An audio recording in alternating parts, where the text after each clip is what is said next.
Viewers, today we are going to talk about decision theory, a very common topic being asked in business statistics or maybe operation research. So, decision theory is basically what we have to do. We have to select from a set of alternative possibles. As a manager, we need to take a lot of decisions every day. So, you have to go across various alternatives that are possible, and you need to choose the best which can meet the objective of decision making. Now, common examples are like you need to promote a particular brand, and you need to select that which media you need to use for promoting that brand. Let it be print or multimedia. Again, in multimedia, say there could be television, radio, or social media. So you need to check benefits of all the media options available, and then accordingly you will make a decision. So this is what decision making is all about. So there are certain terminologies that we use for decision theory. First, whatever the problem is given, we need to draw this into a payoff matrix. So here we are going to put the state of nature into the right hand side. State of nature is nothing but the things that is occurring naturally. For example, let's say these are nothing but the seasons of a particular year. Let it be summer followed by rainy season followed by winter season, likewise, and these are the associated probabilities which are related with the state of the nature. So there could be 0.5, 0.3, and the cumulative will be always 1, and these are the alternative course of action or strategies that is available for a particular manager to choose from. So this is what the basic structure of decision theory look like. So a problem will be given in this format, and there are various decision models that are applicable, like decision making under uncertainty. There could be decision making under risk, and decision making for certainty. So now today we are going to see, when it comes to decision making under uncertainty, what it is. First, why uncertain? Now there could be certain situations that are possible where the manager or the decision maker is not in a position to tell exactly what is going to happen while choosing the decision. Example, it could be like there is a tough competition between two television brands, and one television brand decides to introduce or use one celebrity endorsement. So there is no certainty that after involving that particular actor or actress for your particular brand, you are going to improve the sales. This is absolutely uncertain things. So what we have to do, we have to check for the probabilities of occurrences at different states of nature is unknown. So we have to choose like out of the probabilities available. So take an example so it will make our doubts more clear. Now here this is called as a profit matrix. There could be two situations for uncertainty, either it could be profit or it could be loss. Let us consider this is a profit matrix given. So this can be achieved by 5 strategies. What are the 5 strategies? First, it could be optimistic condition, that is. Second, it could be pessimistic approach. There could be equal probabilities, and coefficient of optimism is also possible, and regret or salvage is also possible. So out of these 5, we can choose any of the method to find the best possible solution. So let us see this one by one. This is the profit matrix given. Here the state of nature are given, and here the strategies are given. Very first thing is maximax criteria, that is maximum of the maximum.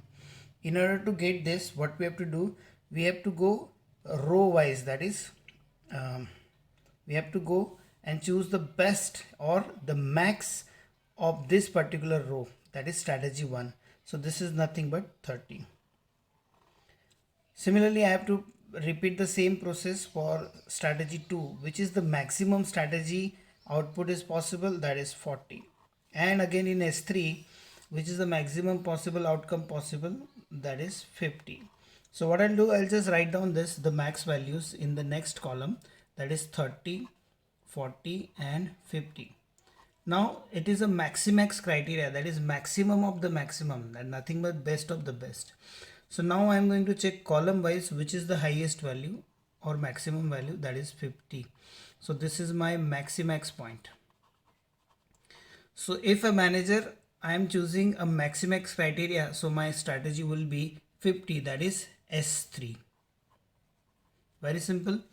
Next, if as a manager I am choosing maximin criteria, so maximin is nothing but maximum of the minimum.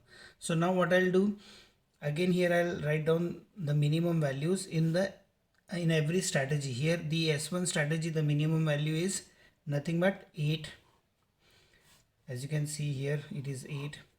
In S2 the minimum value is nothing but minus 15, so I'm going to choose minus 15 here and I'm write down in this next column.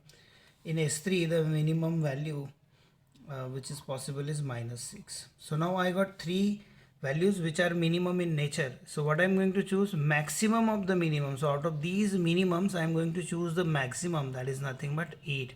So 8 is nothing but my maximin value, as the name itself suggesting. So here if I am a manager is going to select a strategy based on the maximin criteria, the strategy would be here S1. Now third criteria is Laplace. Laplace is nothing but average, is nothing but finding the cumulative divided by the number of state of nature possible. So in order to find the Laplace criteria for S1, what I'm going to do, I'm going to add up this, like 30 plus 10 plus 10 plus 8. So I'm going to sum up them and I'm going to divide this by number of states, that is 4. Here it is 4, so this is nothing but 14.5. Similarly, I'm going to perform the same operation with other rows also, and I'm going to divide them by 4. Here it will be 50 plus 20 minus 6 plus 10 divided by 4.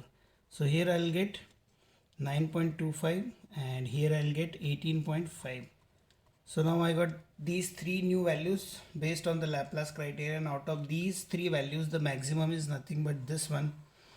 So this is my Laplace, that is nothing but average. It's very simple. If the state of nature could have been here 3, so I would have added these three values and divided by 3. If it is 5, add up the values, divided it by 5.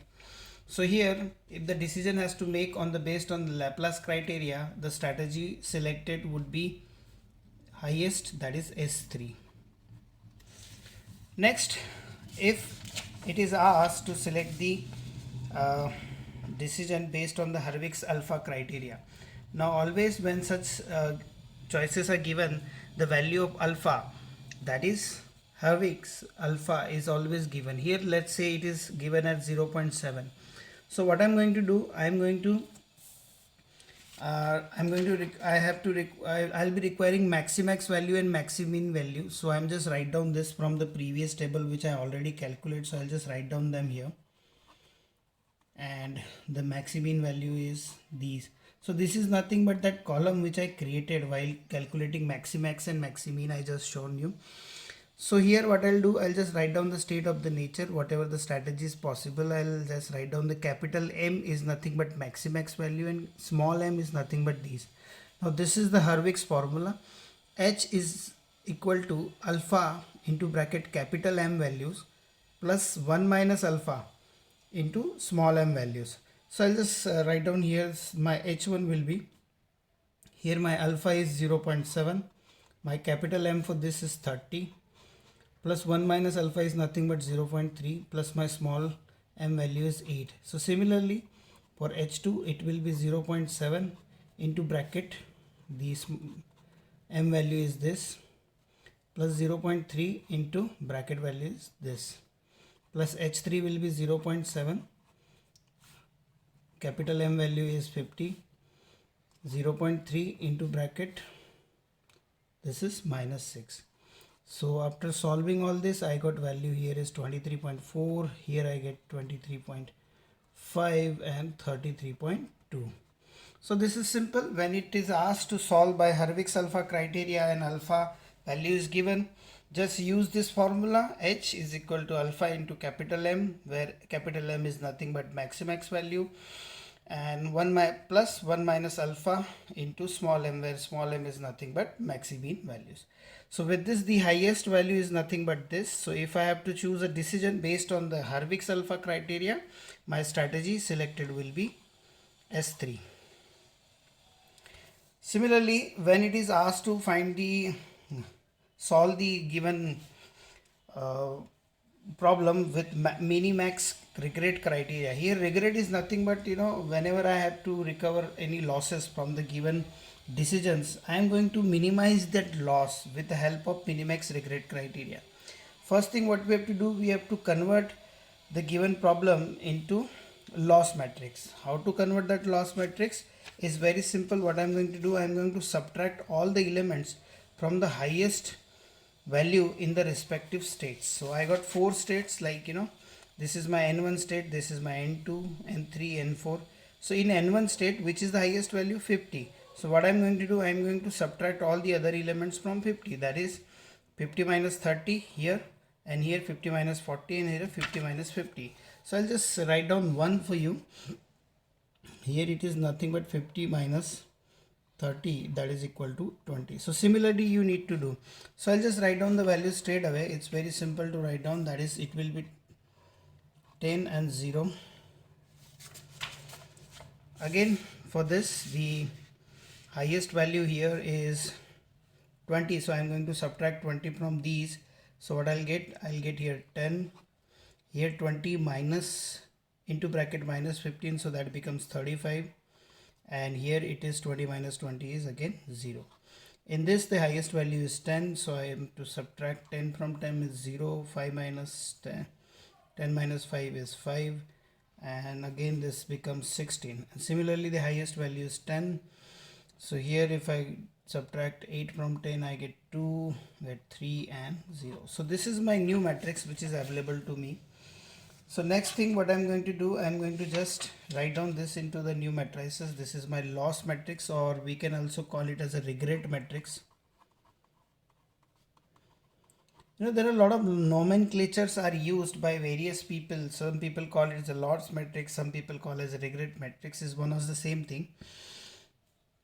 So next what you have to do, you have to, I'll just freshly write down this regret matrix for you. So that there will be no confusion while assigning the next step. It's very simple. Next is what they are asking. They are asking us the minimax criteria. That is, first we need to find out the minimum, and we need to go for the maximum. So here in this criteria minimax, first I'll find out the max values in all this. So here the max in strategy 1 is 20. That is the highest value. Here in S2 is 35, and here in S3 is 16. So out of these highest value, which is the minimum value? 16 is the minimum value. This is nothing but minimum of maximum. So this is nothing but minimax value. So if I have to take a decision based on the regret matrix, my strategy that I'm going to select is S3. My dear friends, in examinations, there might be a question where profit matrix or loss matrix is given to you, and they will ask you to solve this with all the 5 methods. So I'll just recall what we have done. When decision making is under uncertainty, that can be done with 5 different variations. First is an optimistic condition.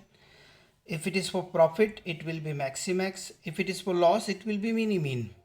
Because always as a decision maker, your intention are to minimize the loss to keep the losses to the minimum. Similarly, this is pessimistic approach or condition sometimes. So we are going to use maximin or minimax. Maximin for the profit and minimax for the loss. There are equal probabilities. That is nothing but Laplace criteria, or sometimes it is called as an average. There could be coefficient of optimism is nothing but Hurwitz criteria, that is an alpha. And there could be regret or salvage matrix. That is, we need to draw a loss matrix first, and then we need to identify the minimax criteria. So this is what we have to do for decision making under uncertainty. Hope you like it. Please do check my next upcoming videos. Thank you. Have a nice day.